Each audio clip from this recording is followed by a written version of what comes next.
Garuda Express, an international courier service. June 16 నుంచి petrol బంకుల్లో కొత్త ధరల విధానం అమల్లోకి వస్తుంది.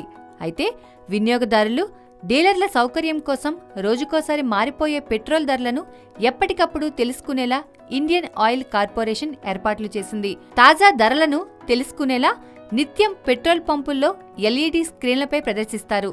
అదేవిధంగా ఇక నుంచి మొబైల్లో కూడా తెలుసుకోవచ్చు. ఇందుకోసం దేశంలోనే అతిపెద్ద చమురు రిటైలర్ కంపెనీ అయిన ఇండియన్ ఆయిల్ ప్రత్యేకంగా ఓ యాప్ని ప్రారంభించింది. దీని ద్వారా పెట్రోల్, డీజిల్ ధరలను రోజు తెలుసుకోవచ్చని కంపెనీ పేర్కొంది. ఇందుకోసం వినియోగదారులు fuel@IOC యాప్ను డౌన్లోడ్ చేసుకోవాల్సి ఉంటుందని వివరించింది. అలాగే వినియోగదారులు RSP డీలర్ కోడ్ అని టైప్ చేసి 9224992249కు SMS పంపడం ద్వారా కూడా ఆయా పట్టణాల్లో రోజువారీ చమురు ధరలను తెలుసుకోవచ్చని తెలిపింది. ఇందుకోసం అన్ని పెట్రోల్ బంకుల్లో ఆయా పంపుల కోడ్లను విధిగా ప్రదర్శించేందుకు చర్యలు చేపట్టినట్టు వివరించింది.